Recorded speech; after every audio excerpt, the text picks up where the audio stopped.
All that is left of her is the moat in this cave. Ordis could have Should done more. Have Ordis stop Parthos Granum. Is that the Beast of Bones? Unbelievable. They make ballads of you, Warden. Shadowfingers told your story on alley walls. Children sat agog to listen.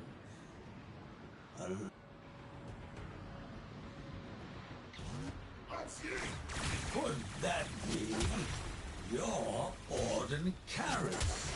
I'd recognize that voice anywhere. Are you Corpus? These thieves and their renegade leader are taking my volatile boats. End them.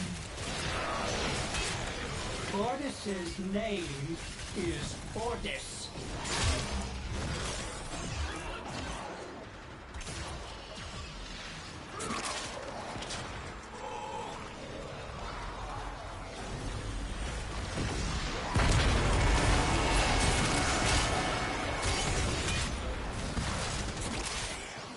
Ordis has unilaterally enabled air support that will boost the height of your gallant leaps. Enjoy!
Are set up to summon a sister of Pavos. If we meddle with them, she is certain to arrive.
Yes, Cephalon, I will give you that. But what was Jade to you that you would defy me to preserve her?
Yeah, so that's no good.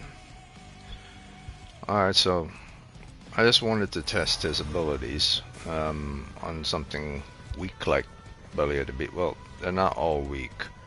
Um, the enemies are pretty strong, star chart wise. In fact, star chart wise, they're probably some of the strongest enemies. If you're talking about star chart, not Steel Path, not Deep Archimedia, and not other like dungeons. Endless that goes on past maybe 2 hours, so they're pretty strong.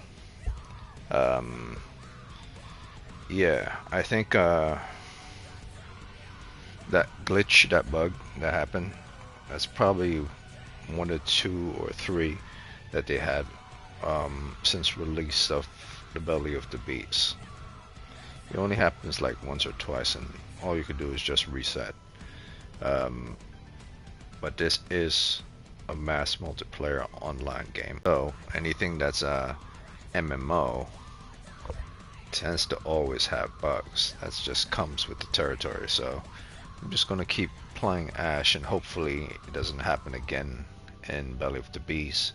But if it does happen again, where you can't pick up power cells and the lift doesn't move, then I'm not going to play Belly of the Beast until they fix it. Or I'm going to play it because it's part of an event where you need to keep doing it to get like a gold statue for your client and other rewards. So I'm going to keep doing it, but I'm not going to keep doing it for this video or for today. As for everything else moving forward, I would say the games that I am going to be playing, like late May that I said I was going to play, I'm still going to play Warframe 2 the last week of May, but I'm not going to play Directive 8020 because I heard that that game was very bad, or at least somewhat bad, which is no good to me. So I'd say this is the last time I'm gonna. Yeah, this is probably the last time I'll ever play one of the Dark Pictures anthology game. Supermassive will have to bring out a new IP for me to play one of their games, but it's not going to be Dark Pictures anthology games. Not a season 1, not a season 2, not a season 11. No matter anything related to Dark Pictures is in the can to me. They've ever since they brought out the very first one, which is something I don't remember what it was because it was so bad. I don't remember because it was so bad, so I don't remember. That's the worst one, and after that it was Little Hope, which was the second worst one, and after that was which I didn't think was that bad, but it was kind of bad if you think about it, which was Devil in Me. The kills in these games are good. The story, on the other hand, and the acting, not so good. Or the decision making, if you don't like the acting, it's not so good. So that's 3 of their games in Dark Pictures that's not so good, and 2 were actually quite good. And then this one, Directive 8020, it's like in the middle, so it's mid at best. So I would say that's it for me in Dark Pictures anthology games. After I saw the review, like, they failed 3 times, and there's no way I'm gonna get a mid-base game. So nah, I'm not giving it a chance. I thought that the thing is, here's the weird part about Dark Pictures anthology game. They keep hiring the same, or they keep making the same people work for them in acting those motion capture for the games. The same actors that's acting Little Hope, the same actors that act in Devil in Me, the same actors that act in House of Ashes. They keep reusing the same actors, and those actors, well, either it's they don't know how to act, or the script is so bad that the actors have no way to work around it. So I say this will probably be the last time. Yeah, I am never going to play any Dark Pictures anthology games. It's either the actors that act very bad in that game, or they just don't know how to write a story. So, yep, that's it for me, a Supermassive game. Screw them. Alright, so that was a glitch in Warframe just now, where the mission ended. And I'm going to try again. This build is kind of good.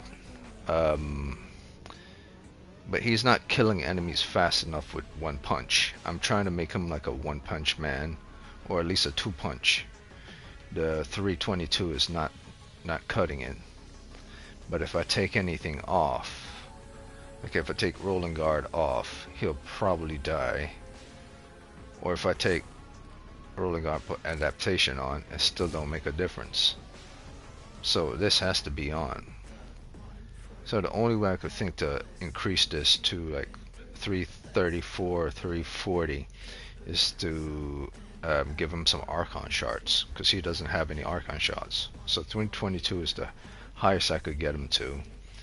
And since I'm trying this build out, I've decided to buff up his summons. It's like playing a Dark Horse, not Dark Horse, but playing like a Dark Souls game. You want to buff your summons to help you in combat. So this is like a buff to the summons to make them survive just a bit longer, or to at least do enough damage. So this is a buff summons tank Atlas build, or buff summons kill Atlas build that I'm testing. So we'll see what Archon shards I could put on him. I'll keep it quiet. Today's going to be a very quiet day. There will be no Directive 8020. That game is terrible. There will be a Fatal Frame 2. And in place of Directive 8020, since I'm not going to play that game after seeing the review, will be Elden Ring.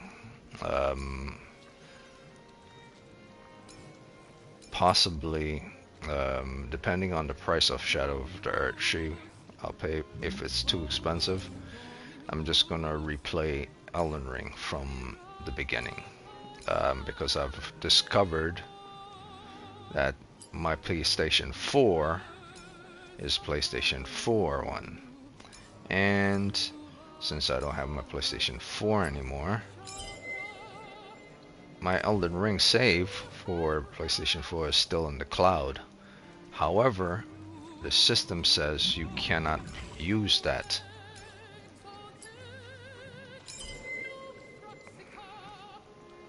The system says you can't use a PlayStation 4 version of Elden Ring, but you can, since the people who gave you the game showed that you purchased the game, you're able to not pay for the base game again because you already have it. So that's what I'm going to do. So moving forward, that's what I'm going to do. It's going to be Fatal Frame the last week of May, and will probably be for the remainder of June, and then mid-June it's going to be Elden Ring, which I have to start all over again.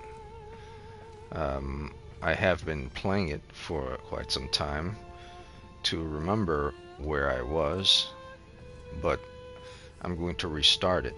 So recently I've been playing it just to get my foot in the door again and to get certain good equipments, but now I have to redo it again because my PlayStation 4 doesn't allow me to play it. So all my saves for the 4 cannot be played. I can't touch Elden Ring again because PlayStation 5 doesn't allow me to touch the Elden Ring. It won't play. So I have to get the upgraded version, which is free. But the problem with that is that I have to start it all over again because it doesn't remember PS4 saves. It only remembers PS5 saves. So it's starting the journey all over again, which sucks. It's a nightmare. All I wanted to do was to go back to Elden Ring with my character that defeated the game with my New Game Plus, and just enjoyed it for a while, and to discover that anything that's on one system cannot be carried over to another system.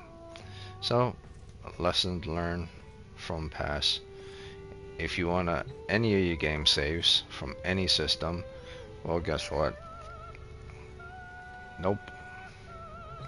That's history. The best part, however, it is good to, at least they try to alleviate certain things for people who've purchased before. So when you purchase the PlayStation 5, you can start your journey from the beginning. But if you played it on PlayStation 4, at least you don't have to pay for the game all over again, which will be a pain in the ass. Like, an extremely pain in the ass. So, that said, let me continue. I have only one shard. And we'll see what that does. So after this, I'll do a weekly shard run, and then I'll see, based on that weekly shard run, what shard I get. Maybe I could combine a few things. So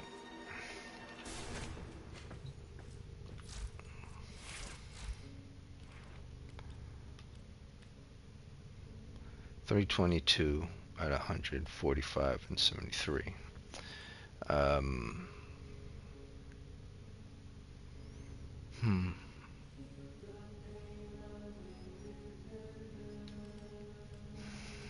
Ultimatum does kick in, giving me more armor.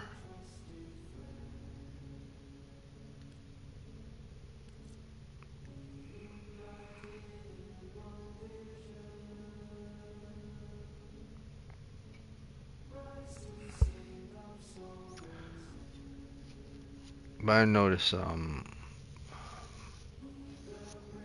let me see, if I don't choose to use armor,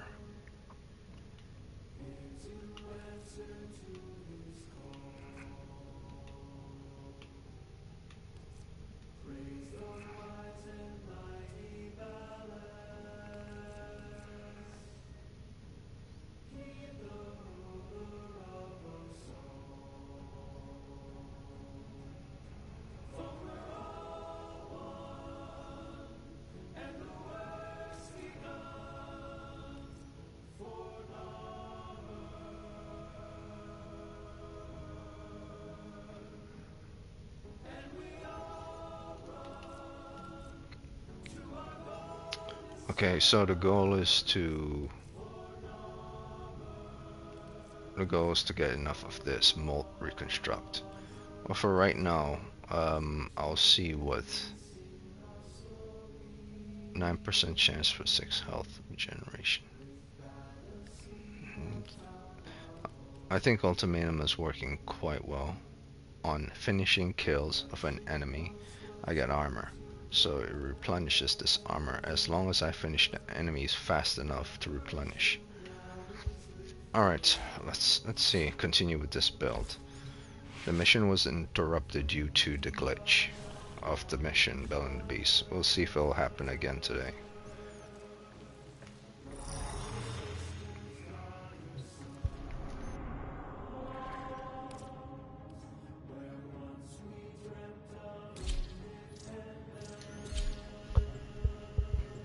It's on public, and it bugged out before when I was picking up the entry capsules. But this is a mass multiplayer game, online game, so it's expected that these bugs happen. If it happens many times, then that's a bad thing, but once in a while, that's just part of the course for mass multimedia online game, or mass multiplayer online game. That voice. I remember a certain inspirational man. A hero to the Tenno. He too slaughtered Oregon at a ceremony in his own honor. Tell me, does any memory of that valiant man still reside in your shallow, glossy brain? Mr. Granum! Otis does not know what you are babbling about.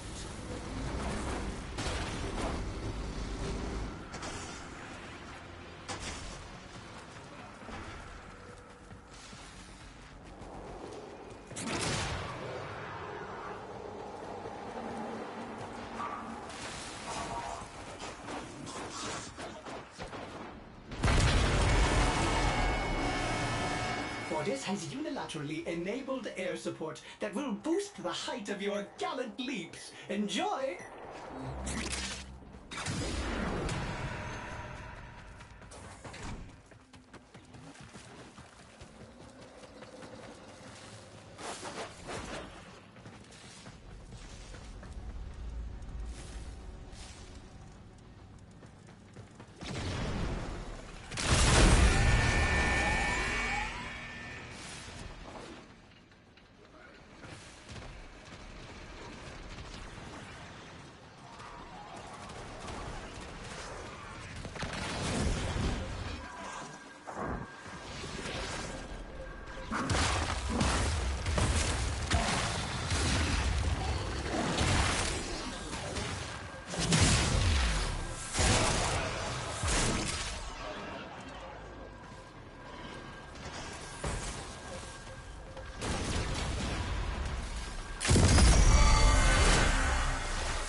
Triggering those sister beacons?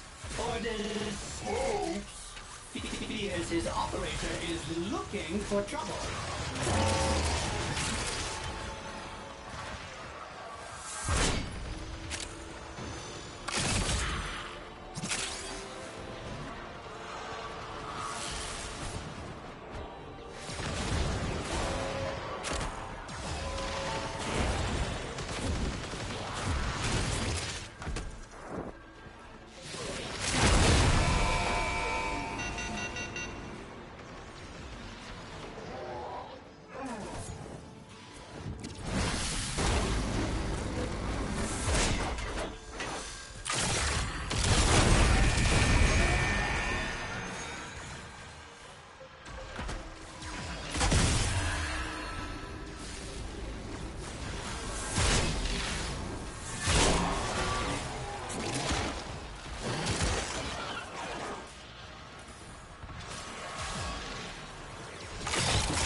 Cephalon, and yet nothing is forever lost.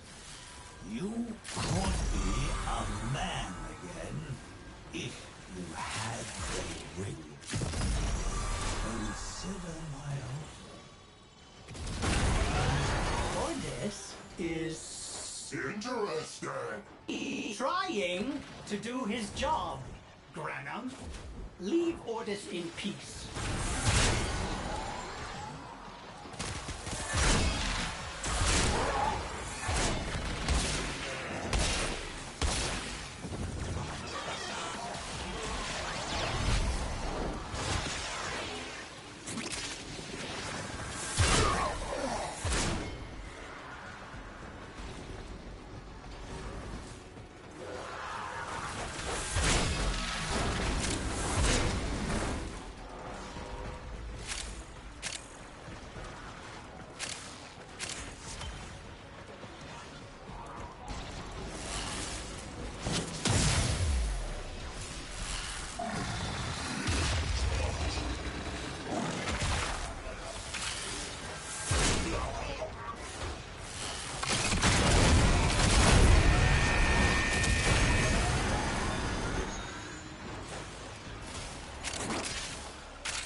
guess what?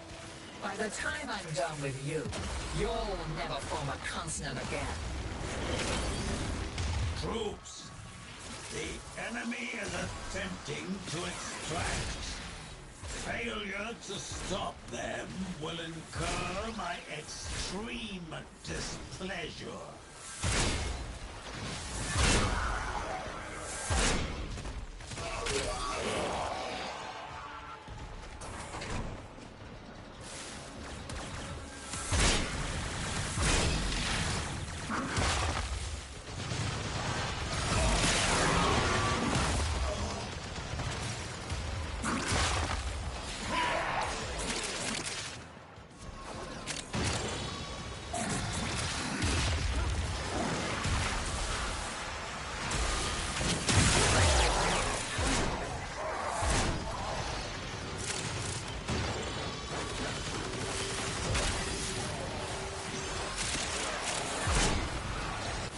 Surrender relay awaits. There, Jade's volatile notes can be committed to the sun. Mission complete. Excellent work, Tenno.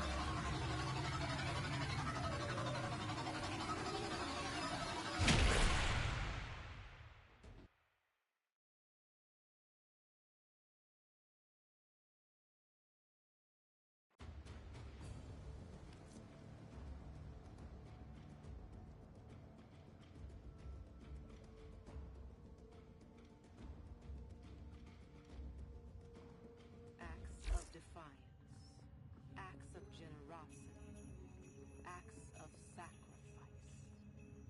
This is how we turn this system around. I'll take you there, dreamers. I'll bring you back.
bones. Unbelievable. They make ballads of you, Warden. Shadow figures told your story on alley walls. Children sat agog to listen. A legacy wasted. Troops, dismantle this puny operation and retrieve the volatile motes for the Eximus project.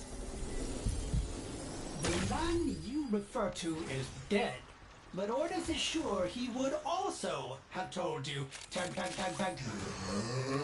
far out of our way.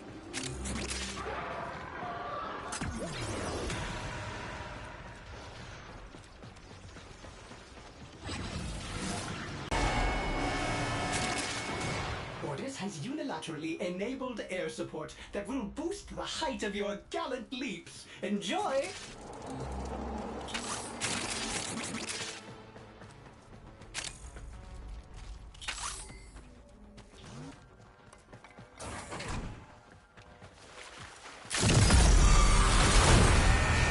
Operator, what have you done?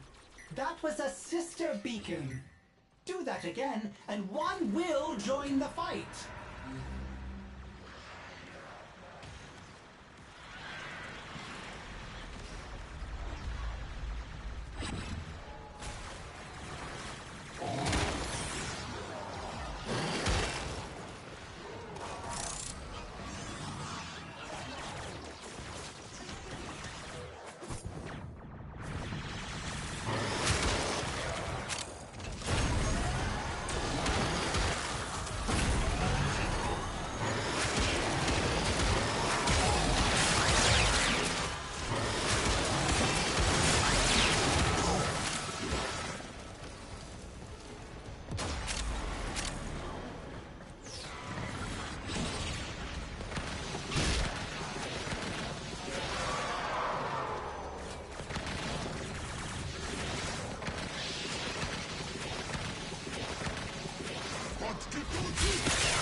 Mr. Granum, do you see how my operator dispatches your private army? Looks expensive. Has your desire outmatched your will? I will not forget this, Cephalon.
off me! I don't care how bad you want to live!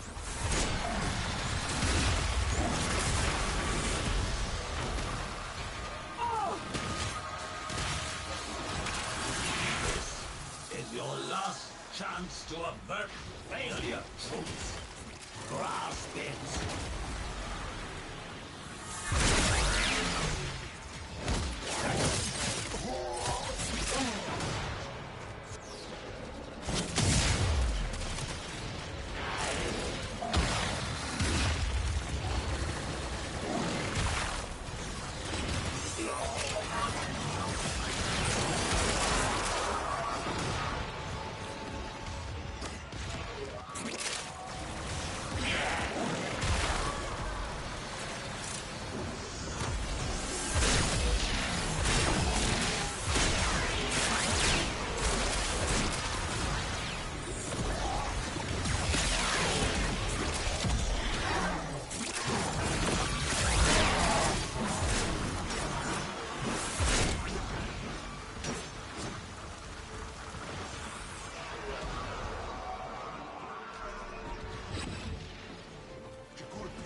Home free. I have a command post on the Rinda Relay. Read the little notes there. Another job well executed.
of bones.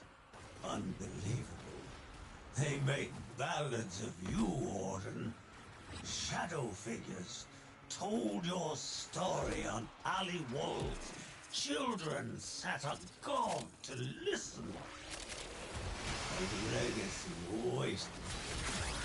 Troops, dismantle this puny operation and retrieve the volatile motes for the Eximus project. The man you refer to is dead, but Ordis is sure he would also have told you to far out of our way.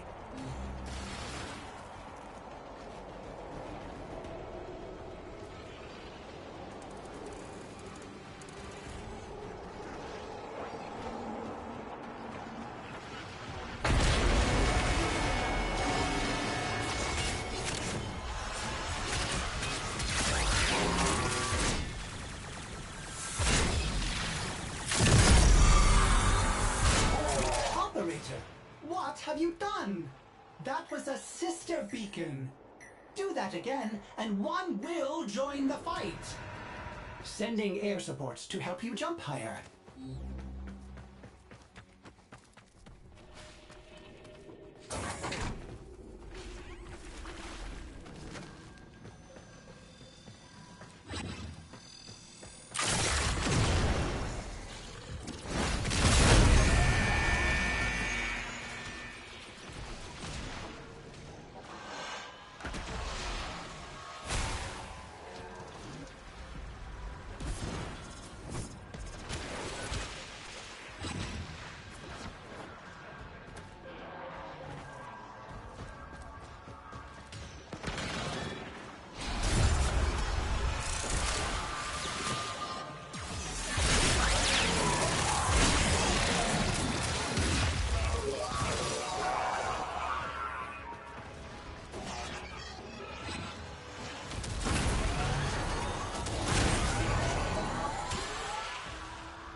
known starvation in his youth will never tolerate waste. Be warned, I will not let Jade's legacy be squandered, nor that of Orden Carrots. Orbis fears you are wasting your breath, Mr. Granum.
Should have banged a left before you got here. Then we wouldn't have had to do this now, would we?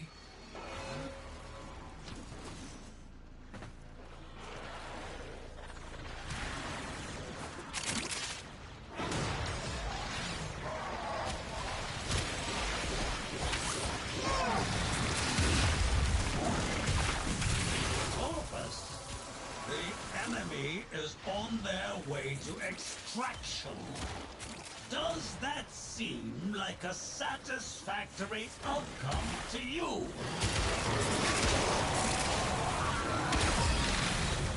The capsule has to rebuild its shields and is diverting all propulsion.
You did it! Now, bring the volatiles to me on the rudder relay. Another job well executed.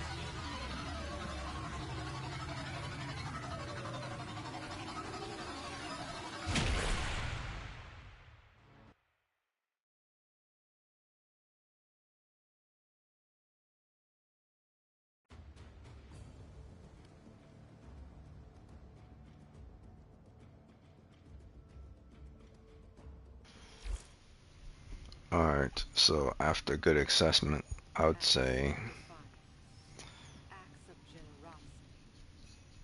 the Rumbler armor seems to be the best choice. I was like tanking those, and those things hurt, those laser beams, those green laser beams from the top. Like if you don't have high enough health and armor, they'll just strip straight to your armor and go directly to your health. So if your armor is not thick enough, they'll burn through your health pretty fast. So his armor is thick from the jump, and then when he does his power, he gives himself even more armor, like 300% more damage he could do with his first attack. So he has at base, his armor is... At base I have his armor at 1000 and health at 1400. So it would seem that this is the best choice for him. Rather than waste your time summoning 2 golems, it would be best to use this. However, there is just one problem with this build. Or should I say with this ability, which is a syndicate alternative to his standard normal ability, which is Rumble. His 4th ability is Rumbler. You make 2 Rumblers come out and they melee hit anyone. So this syndicate mod, which was created as an alternative to them if you don't want to use them, is to coat your body in rock hard armor.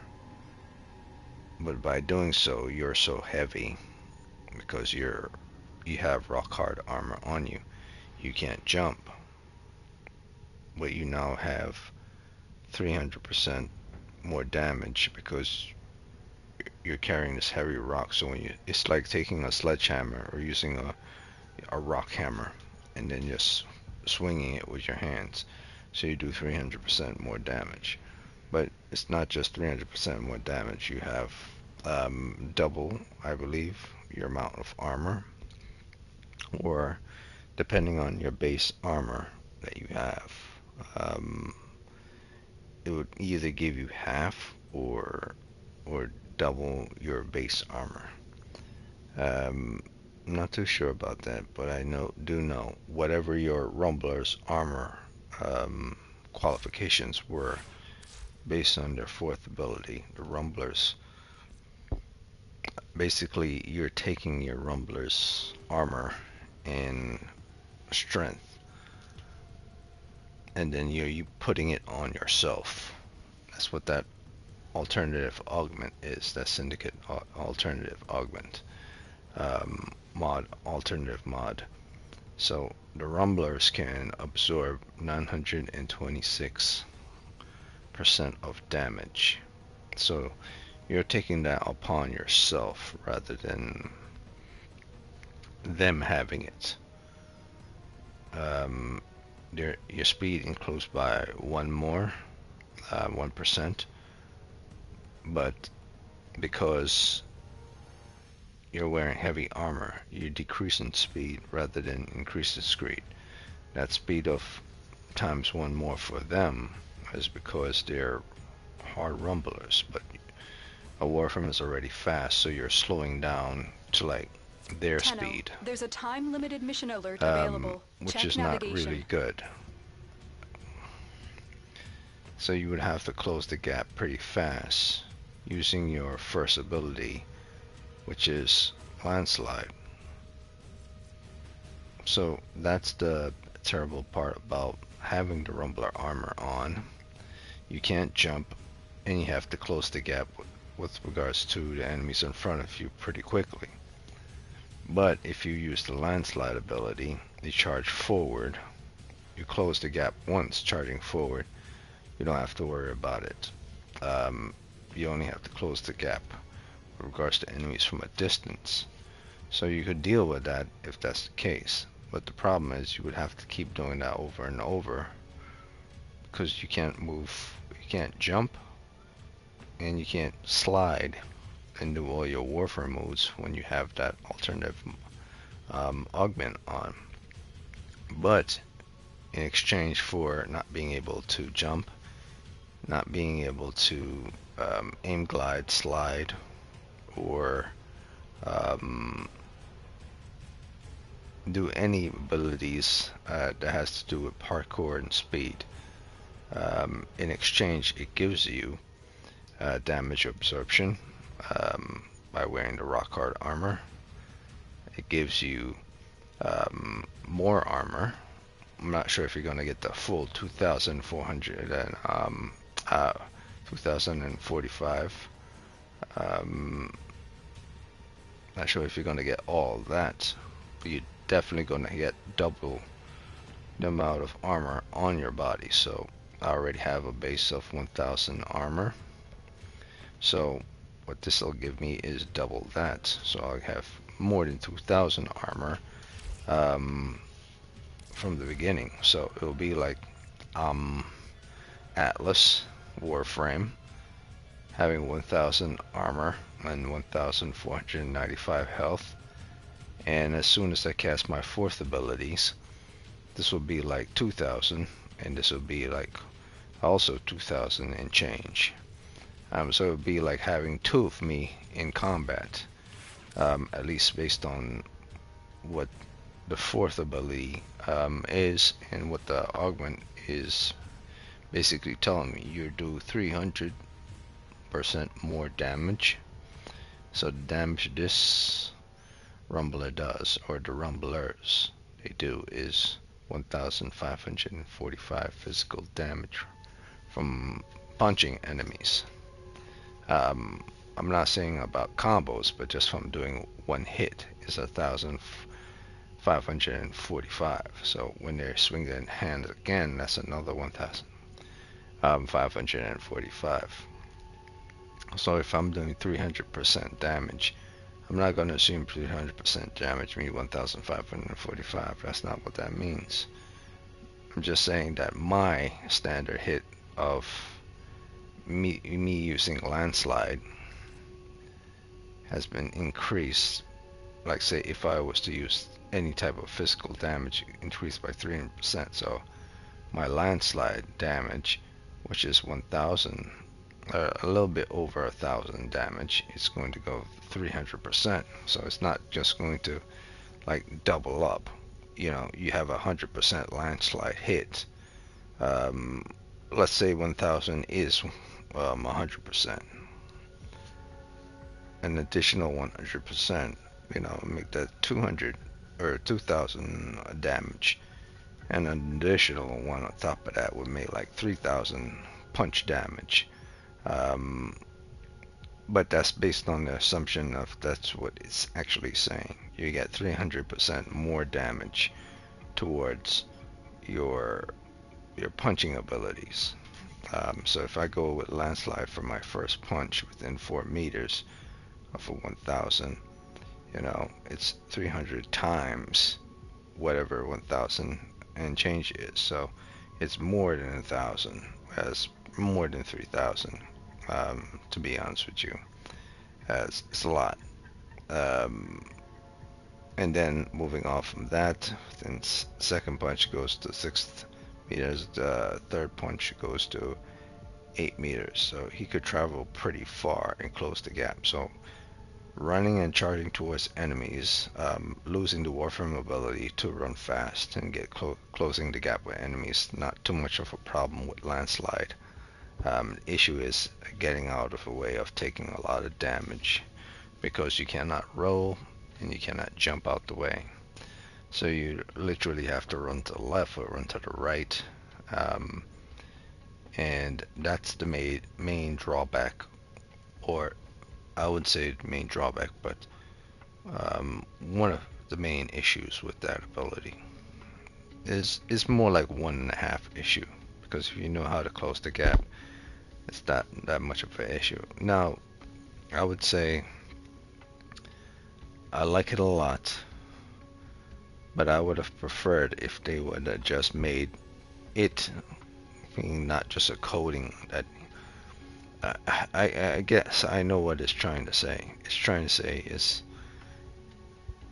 if we alter this augment, you won't be able to summon, but you would put all the power upon yourself. Makes sense. But if they're so powerful, if your rumblers are so strong and powerful because they're made out of rock, I would say they have to be some type of way for them to traverse. It's like playing Doom or something. The biggest, beefiest guys, you know, that can't like jump, they and they have no choice but to find a way to get upstairs, move when, and they can't walk up the stairs because they're too big to get in the corners and stuff. They have like jetpacks abilities or boost abilities to boost them off the ground. So I would prefer something like that exists if a character, his rumblers were so big that they cannot go through certain things and do certain things. So it's the same as like say if you're driving a tank or a dump truck. Obviously, there's certain places a dump truck can't go or a tank can't go. But if you engineer the dump truck and the tank in a certain way, it can climb over hills or and it can traverse over things that it couldn't before. It cannot jump, but it can accelerate to get to a location much faster or climb. So if they can't get rid of the fact that your rumbler cannot jump and cannot slide, they should at least include in the augment for the fourth abilities or for the rumblers themselves, if they're going to work on the rumblers, increase the speed multiplier for them getting to their enemies by a faster rate. It's like trucks and vehicles, you know, they should be able to move super fast, even though they weigh so much, because that's you know, that's the payoff. You know, you're getting rid of parkour jumping, you're getting rid of rolling, and you're getting rid of dodging out the way. So the rumbler can't do any of that stuff. So they constantly are going to be taking damage. So the only way to deal with something like that is speed movement. Speed to the left, speed to the right, or give them ability to block rather than just be tanks and be taking shots. They have the ability to have guards on their body in order to block shots. Like turn their hands into shields if they cannot get to the enemies by rolling and using powers and jumping and slamming and dodging out the way. They have to have the ability to move fast to get to the enemies. Which means speed multiplier has to be more than 1 at base. And if they can't do that, they at least should give your rumbler ability to protect itself. Because just blindly running into the enemies by getting shot up won't work when you're fighting extremely strong enemies. They'll die in just a few seconds. So a blocking ability, such as them alternating their body composition, is to turn their arms or their legs into like deflective shields, is something that should have been put in the game for this character. And if they can't do that, they should close the gap with regards to speed of the fourth ability, which is they could get to the enemies super fast even though they're super big. And if you want to keep the motif of them being big rocks and take a while for them to get to you because they're huge, then they have to add the ability of a block mechanic, because just charging towards the enemies getting shot up is dumb as hell. So they really need to work on Atlas kit. They need to work on his fourth ability kit. They tried to do it with the Rumbler, which you put it on yourself, because people complain that they die too quickly. And so that was the existence of why. That's the existence of why this mod was created. So people don't have to deal with the Rumblers because they're too weak once you start fighting enemies that are too strong. But the whole point of his kit is to use all his abilities effectively. So all they need to do is just take exactly what the Tenor will have on them, and then double that in order to make the survivability of the golems, in this case, great. That's all they need to do. They don't have to give them a parkour ability, they don't have to give them the roll out of the way, they don't have to give them the aim glide, or they don't have to give them like backstepping or backflipping or any of those type of moves or speed running. What they do have to give them, if they want to keep the aesthetic of them looking like slow moving objects or big war or big troll type creatures running towards you, if they want to make them scary and intimidating, yet at the same time protect themselves from taking serious damage, they have to have like shields or a shield associated with their existence. Otherwise, it's not going to work. Within just seconds, they're going to die. So even though Rumbler is the best choice, from what I could see, his base abilities are average at best, and his fourth ability is probably the worst because they die so quickly. I would say the alternative for his fourth ability, Rumble, is very good and it's acceptable, and that should have been his original fourth, but they wanted to make it so that this character, Atlas, is entertaining for you to play. But in order for that to exist, in order for that to work, the golems that he summons, they have to be able to have some type of intelligence to save themselves. Just running blindly into an enemy is not good. So that's what they have to fix. The ability for your golems to kind of have somewhat intelligence and know when an attack is coming and put up their blocks for that attack. Obviously, if there are a lot of enemies, they're not going to be block everything, but if the enemies are about to take a swing from a sword or about to shoot a shotgun, and they see it before it happens, the window between them seeing it before it happens and the shot actually firing towards them, it should be halfway point. The moment they get sight of the enemy, whatever the actions of the enemy is doing, they also see it. So they don't only see the enemy, they also see what the enemy is about to do. And if they catch it before the enemy does it, they're able to block it.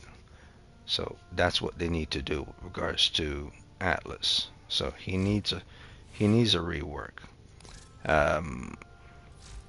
His base fourth is the worst. Petrified is not that good either, because it's only a conal forward attack. It needs to be something that he does, not just in a short forward conal. If they are going to give him a conal, it has to be like a 135-degree conal. It can't be a directly in front of you conal. And yes, you can increase the distance, which increases the cone. But his base cone should be, I would say it should be 100%. Like directly 100%. Like you have a 45-degree angle. 45-degree angle. That's halfway in front of him. So if you're going to do 100, not even 100%, let's say 90%. 90%. So the 90% would cover everything directly in front of him, from far left to far right. It just won't consider everything that's to the extreme left and the extreme right of him, where he doesn't have peripheral vision, but anything that he could see in front of him to the far left and far right, that should be his base. If they want to keep petrified, if they don't want to keep petrified and replace it with something better, it has to be better than petrified. Period. But has the effect of petrified.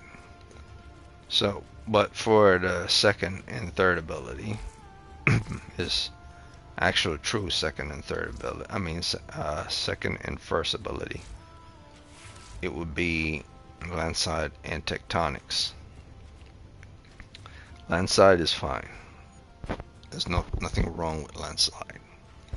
It's just that when he punches with landslide, the enemies don't die right away, because all enemies in Warframe are pretty tanky with regards to health or with regards to armor. It's either one or the other. So the only way to solve this issue is per each hit. It'll feel like it's a Superman punch, but not a Superman punch that would just kill you right away. It'd be like a Superman punch that incapacitates the enemy because they've been hit so hard. It takes them a while for them to shake it off. So his landslide ability should come with a stun if the enemy's too strong, but if they're weak, die automatically. I don't know if that's the case with landslide, but landslide is fun and it's fine. It closed the gap in regards to enemy and you pretty easily, and it's effective against multiple crowd control because it goes from left to right. As long as you keep hitting the button, it'll keep hitting the enemy until they're dead, and then it'll aim towards the next enemy. So landslide is okay. It's not the greatest, but it's okay. Tectonics is pretty bad as well. So there's like, I would say there's two very bad abilities with regards to Atlas: Tectonics and Rumbler. And then there's average is Landslide and Petrify.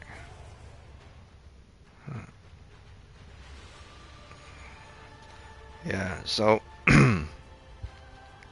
that's all I gotta say about Atlas. He needs like a serious rework.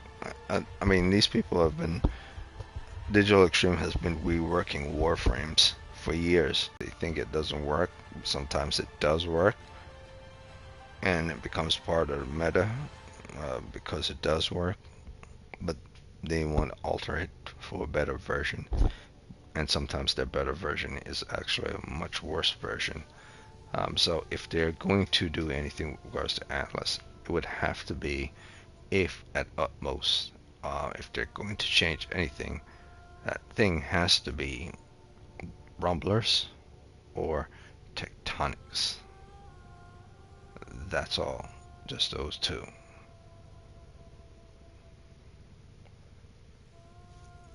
Landslide is fine. I believe Petrify is okay. It's not great. It's okay. But if they truly want to make Atlas stand out and memorable and a Warframe to seek after or to have, they have to make his landslide give a stun, have to make his tectonics, like, they have to get rid of that completely and give something better than that, because that's not working. Only turn something into a block and have it roll in front of you. I mean, it creates a shield, but it's very small. So get rid of the second ability. I guess if you're going to keep Petrify, you have to have good reasons why you're going to do certain things with regards to Petrify, because it doesn't work on, as you saw, it doesn't work on certain enemies. You have to break their armor first, and for them to be stunned, and then you can use Petrify. So there have to be a way for Petrify to break past enemies who are using special augmentations to them. Pretty easy. So I don't know. The only thing that makes sense to me is tectonics and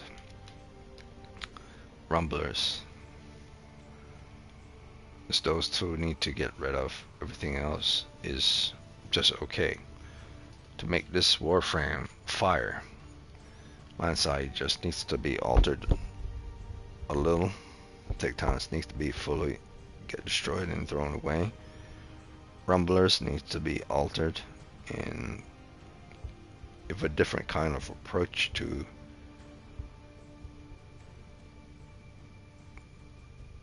I don't know. Tectonics and rumblers. That's the only thing I could think of. Petrified needs to be altered too, but it cones. It cone just has to be just a little wider, and if they can't make it cones wider, the petrified has to be a way to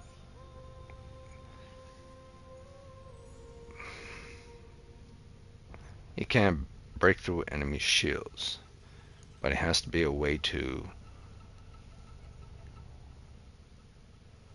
ensure it lures enemy in.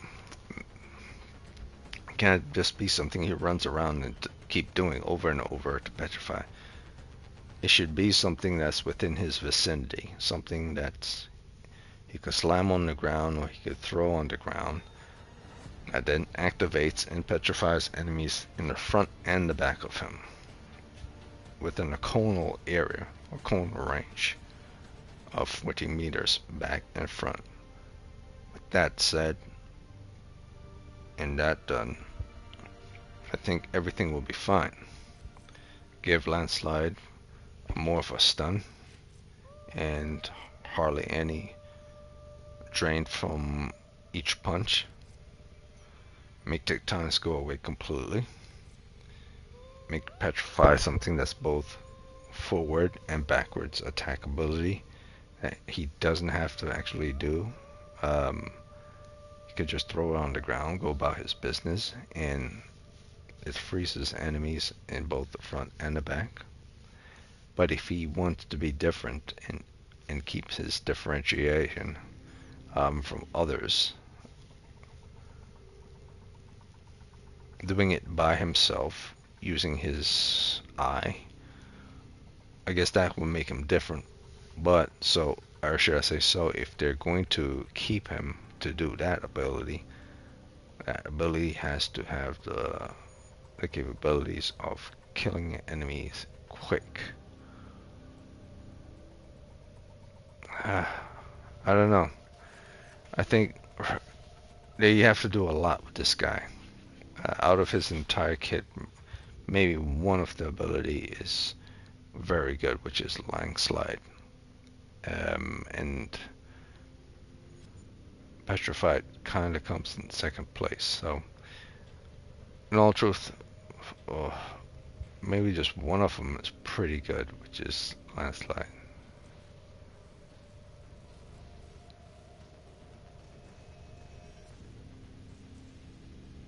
I don't know. Maybe I haven't been using it enough. I know Petrify is good, but it has to be a way for him to...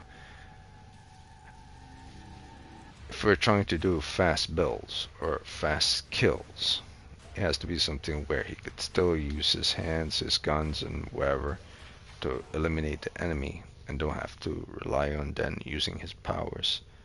And then put the powers away, then whip out the gun again.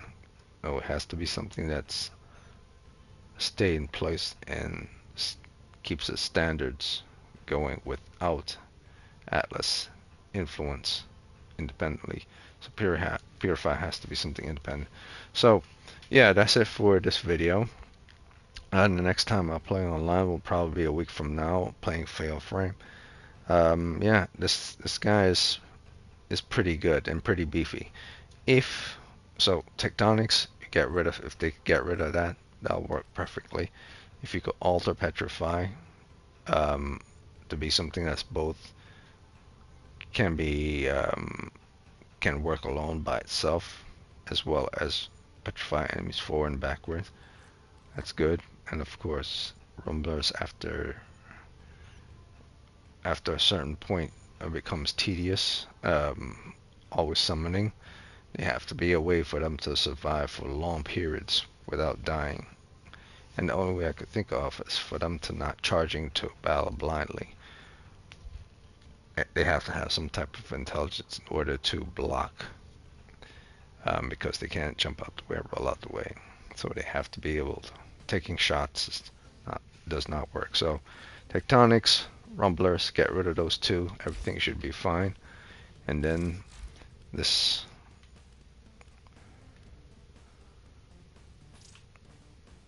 And then this ability, or should I say this modifications for that ability will work fine. Because the two worst ones are out, and the two ones that do work, all they need to do is tweak those two a little, and then he'll be perfect. So yeah, one last time, if they get rid of Atlas' second ability,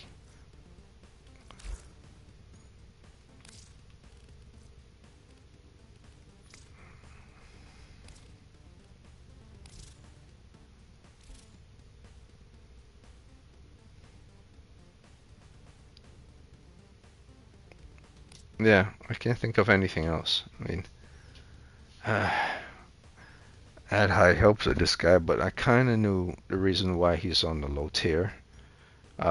Simply because when it comes to fighting hard enemies, his punches simply won't get through their armor. So they have to be a way for his punches to stun an enemy, or if he cannot stun an enemy, he has to have the ability to render them immobile, not through punches, but after the punch, his AoE that comes with the punch has to freeze them for a brief moment. Yeah, so that's it for this video.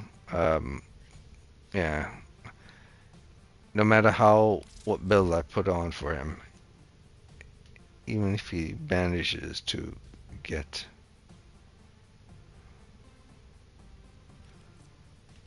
I don't know, I'm getting kind of sleepy. I might be saying things that I don't remember. But the point is, yeah, he's no good. The only way for him to be good is for him to have Rumble on. But be advised, Rumble means you can't jump, parkour out the way. You can't aim glide. You can't roll. So you have to bob to the left and to the right. But he is extremely beefy with this on. Yeah, so without it, you would have to make sure your fourth ability, Rumblers, you would have to make sure both of them stay alive by you assisting them as support from behind while they're attacking the enemies to the front. Tenno, a new alert So has begun. that's it for It will this. be I was marked like, on navigation. Warframe is not used to be good when they first announced them, but yeah, there's a lot of Warframes that need to be fixed. Some people have better ideas than others. Sometimes the good idea wins, but many times the bad idea always wins. That's why they keep nerfing stuff, because whoever originally had the idea, they weren't thinking about certain things. So you have to nerf it. Or they have to add to it, because it's missing certain pieces. So that's all I gotta say. I would say this guy is about C average Warframe. He's not a fail. He's not a complete fail. He's not a D. He's not an F. You know, he doesn't fail his missions. He only fails, I would say, high missions. Like if the enemy level is 100 and above. I don't know. I'm trying to figure out ways to make this Warframe good. I think two of his abilities at best are good, and the other two are garbage. So that makes him mid at best. You know, he's a C tier Warframe. He would be a D. Actually, he might actually be a D. Yeah, because 2 out of 4 powers, and that cuts him in half. So I would say he would be, if you don't want to give him a D, a C minus. So he's like a C minus or C. But either way, C or D, those aren't good numbers or good letters to represent Warframe that's supposed to be tanky. The tank part regards to rock armor on his body is true and works perfectly, but everything else is terrible. And I'm getting too tired. I believe I might be just jabbering stuff on, and I don't realize I'm jabbering on. But yeah, Fatal Frame. Next week will be Fatal Frame 2 Remake. And I would say it's about time, because that is my favorite PlayStation 1 horror game. It's not my favorite horror game, but when the PlayStation 1 came out, that was my favorite. And it's still, to this day, in my opinion, in the top 10 of horror games. Not because it's the scariest, but it's one of the first to define this genre. That's why it's in the top 10. You gotta give allegiance to the legions of legendary games in their categories. Resident Evil 2, the original OG, is in that top 10, and Fatal Frame is in there as well. But they're very low tier on the top 10, so they're in the 8 slot, 9 slot, and 10 slot.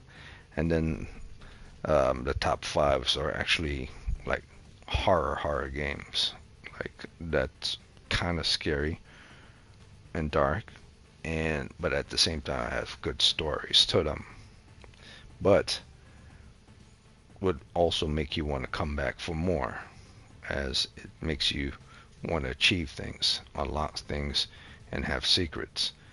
And its lore is good as well. So those type of horror games will always be in the top 10. I believe I have what's the name of that game? I will have to get into this some other time. Today wasn't about horror games. Today was about Atlas. So yeah, Fatal Frame next week. Yeah, it's about time. I finally have Fatal Frame. I finally have Fatal Frame. Like, how many? I think it was more than 50 years ago that game was made. When was Fatal Frame made? When was Fatal Frame made? When was Fatal Frame 2 made? Yeah, Fatal Frame 2 Crimson Butterflies was made, I thought it was made in the 90s, but it was original for PlayStation 2. The Fatal Frame 1 was for PlayStation 1, which came out in the 90s. But Fatal Frame 2, that was made in early 2000s. And I mean early, like in the first beginning years of 2000s. So that game is, since we're in 2026 now, that game is over 20 years old. So yeah, over 20 years old. Long time coming. Long time coming. It will always hold my place as either the number 8 or the 9th slot as top 10 horror games of all time. And Resident Evil will probably be in either the number 8th or number 9th slot, depending on the nature. Well, yeah, I will probably be in number 8 slot, and then Fatal Frame Crimson Butterflies would probably be in the 9th slot. And something else is in the 10th. I don't remember what it was, but the very good horror game one like Evil Within, first Evil Within, or Evil Within 2. If you don't like the first one, you will probably be in the 6th or the 7th slot, because it's good psychological horror in that game. It's done quite well, actually. I mean, I understand that people want to give props to Resident Evil simply because it's the genre that defines the horror, but on the horror side of things that are actually scary, the actually true scary Resident Evil game was the very first one. After that, everything seems to be action based. But Evil Within 1 and Evil Within 2, they seem to kept their creep factor.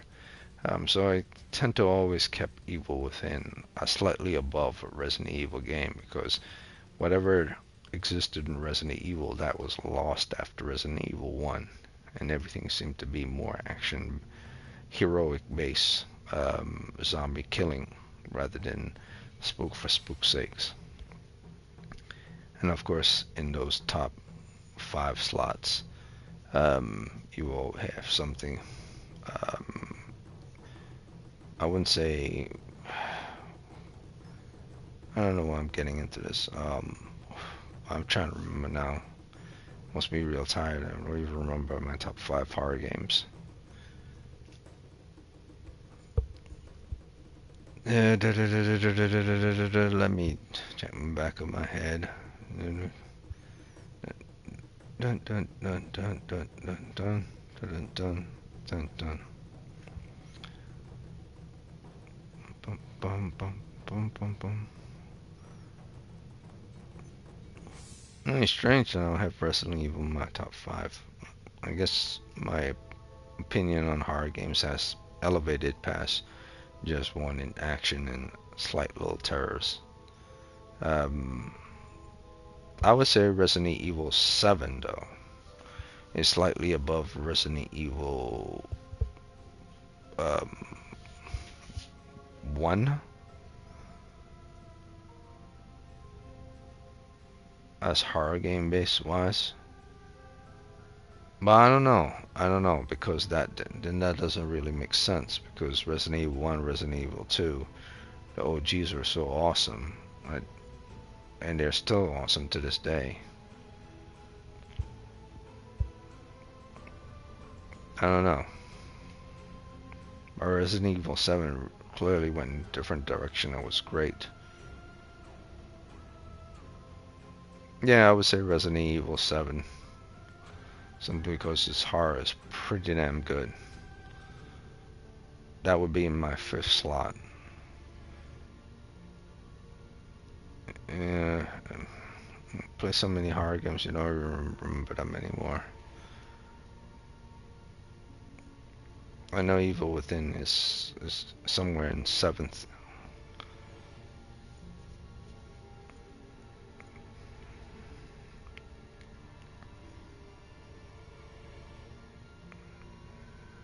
I don't know. I would really have to sit down and take my time to try to remember it.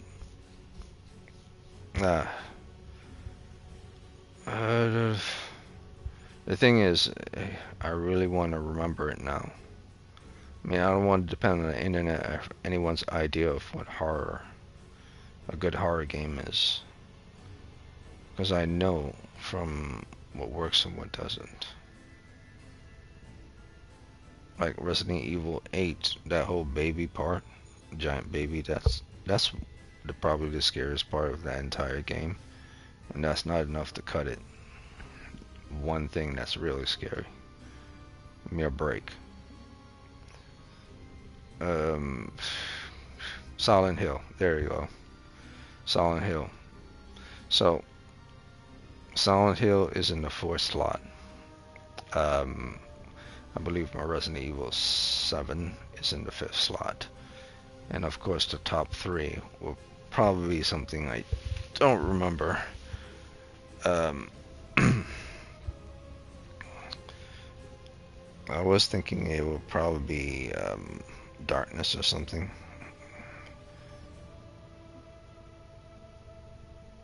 But that probably wouldn't be it. I don't see a lot of people playing that game anymore. Jeez.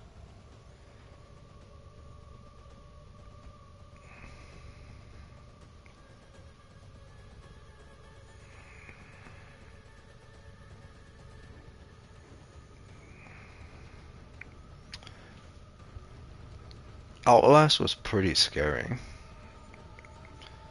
but the whole running simulator thing is just running all the time, no weapons, none of that stuff.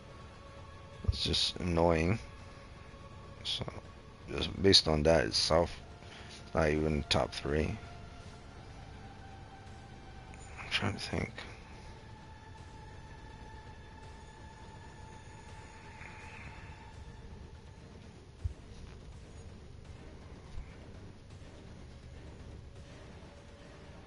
Is this something with a vampire or werewolf? No, it wasn't with a vampire. Definitely wasn't with a werewolf.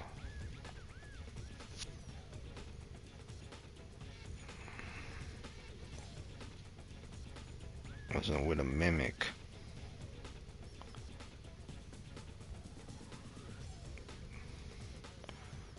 Definitely didn't have anything to do with hell or any of that stuff. I find those games to be actually boring because they overdo it, overcompensate. And definitely it's not one of those Jasons and Freddy games where you just run around in a building. Your friends are trying to figure out a way to kill them. I don't think so.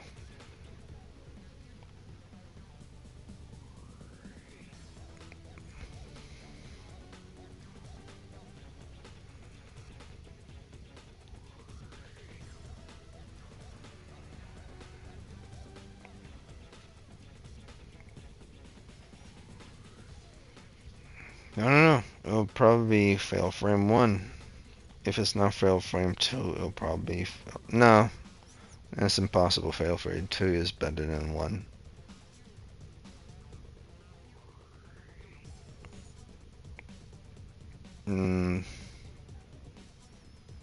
God damn it, man.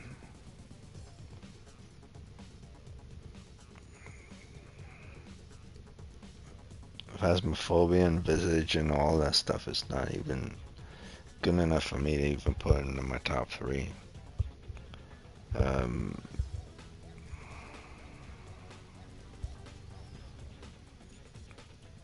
You know what? Let me type it in. Let's see what others' idea of.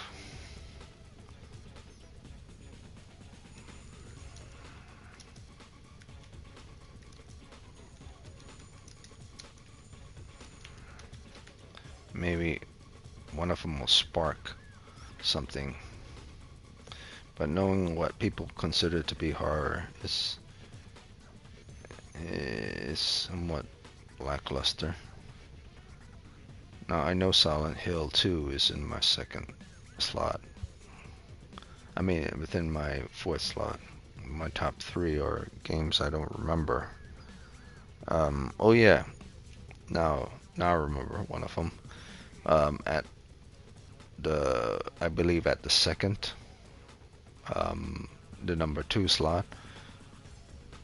If it's not number 2, it's actually number 1 slot, is a simulator, which was supposed to be like a nice little momentous demo for a simulator for a game that they're going to be, or that they turned into something else, which ended up being Resident Evil 7.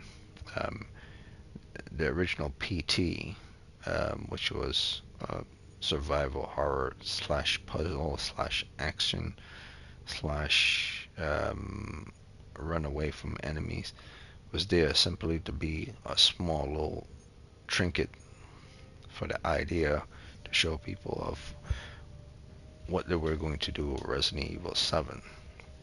But it was turned out to be something that was more horrifying than Resident Evil 7. And it was successful. It was like a little demo, and that demo itself is better than most horror games. So that would be in my second slot. And for my number one and number three, it would probably, it definitely is not Dead Space.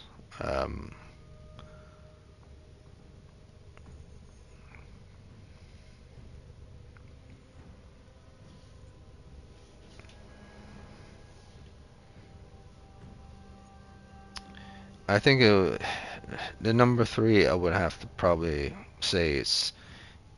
Even though a lot of people aren't playing it, even though it's not something that people play anymore, probably Eternal Darkness.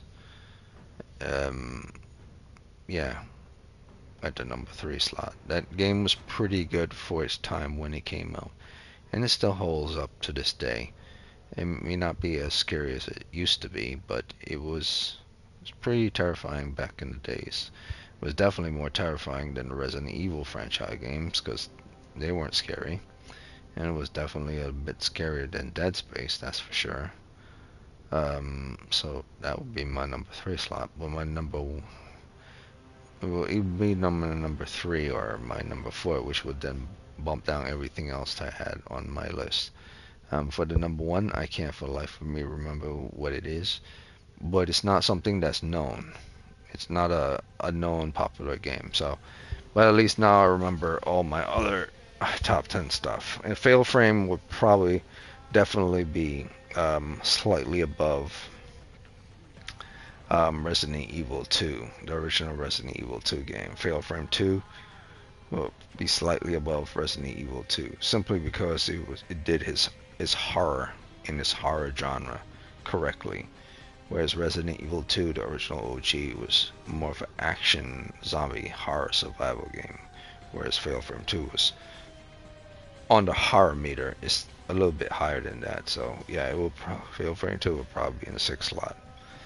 And then Evil Within probably above that somewhere at number 5, or Evil Within's at number 6, and then Fatal Frame 2 is at number 7, or depend on, like in my mind, I will always have Fatal Frame 2 above Evil Within.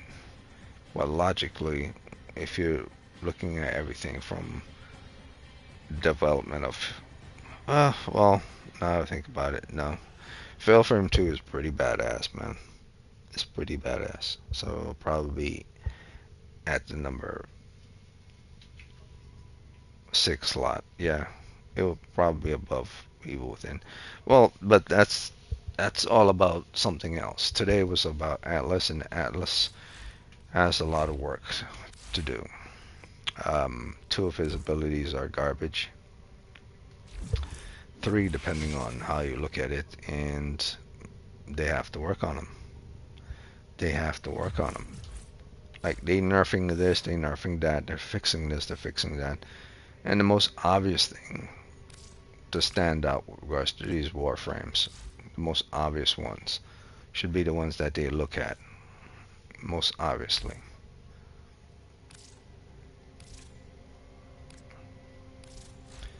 And I don't get it, man. Like, shouldn't it be the most obvious things to be are the ones that you should be changing?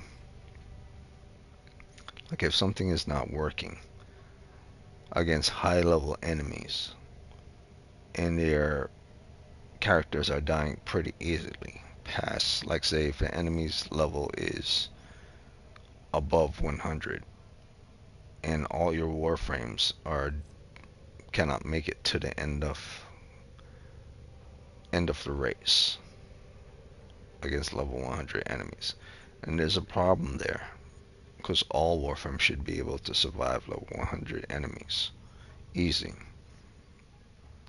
So yeah, I would say Tectonics, Umbler got to get rid of those 2.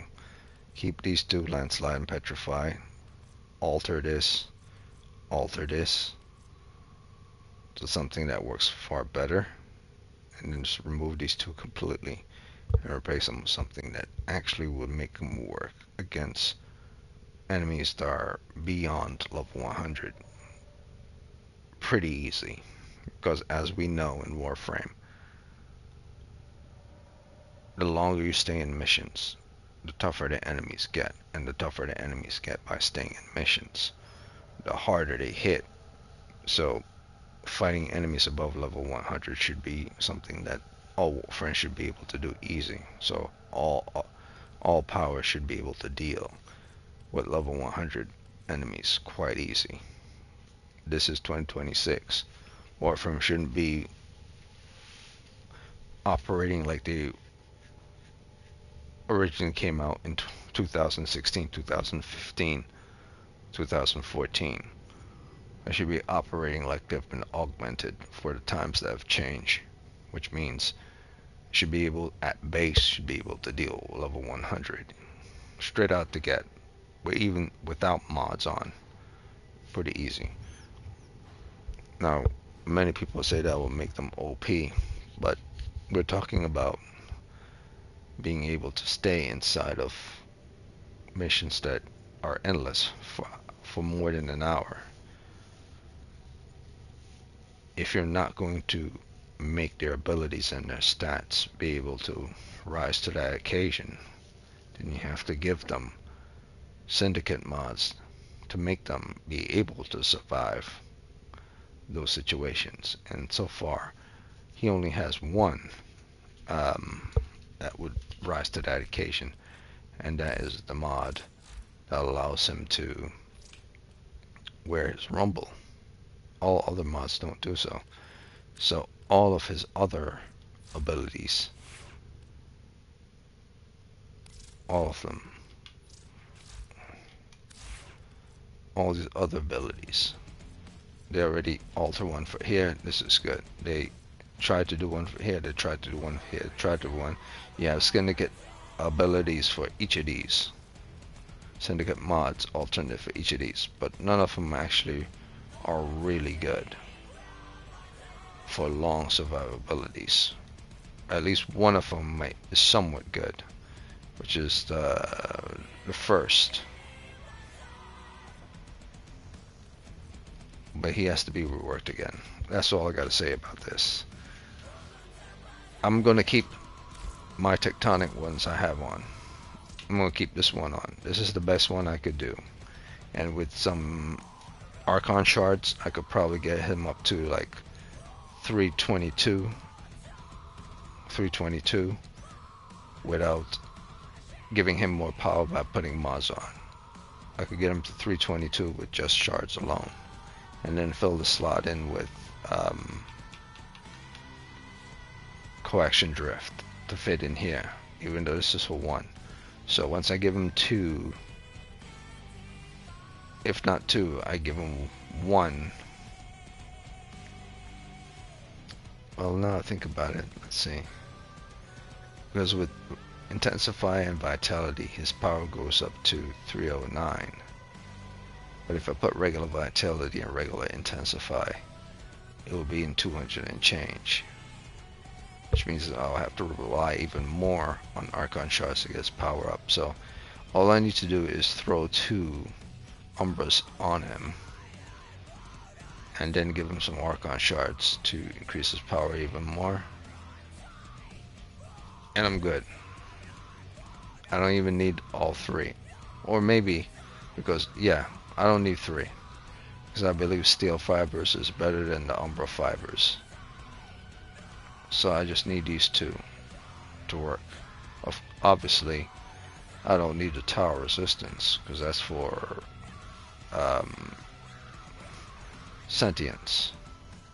That's not what I'll have them on. I'm just having them off for the health and having them off for the strength buff. But I guess that's kind of a good thing if I ever fight sentience. So yeah, I would say this Warframe is average at best. I'm not wasting any more time with him. That's it. But I do admit though, I would admit, he survived that Belly of the Beast pretty easy, tanking hits. So yeah, I would say he's not really D tier. With the Rumble on, his 4th ability, that he gets rid of his 2 rumblers and put the power onto himself alone. Rumbler on, he goes from D tier to C tier. So all they need to do, the Extremes needs to do, is to alter him one more time for the abilities that don't work, and he will be anywhere from B to A. Because from where I see it, this is anywhere with this on, he goes anywhere from C to B minus. It might actually be B minus, because depending on how strong everyone else is, if he's able to survive longer than everyone else with this on, then he'll be at B level. And I would say with this on, he's at B level. But he will never go beyond B level, with or without this on. So they need to work on him one more time to get him to be at least at an A or B plus. Or work his entire kit. Work his entire kit, where both Petrify, Landslide, and of course Tectonics. 1, 2, 3. All 3 of them have been altered and changed completely. And also the 4th change. Yeah, I think his entire kits need to be worked. Landslide, maybe they keep Landslide, but his entire kit needs to be worked. That's all I gotta say about this. I'm done.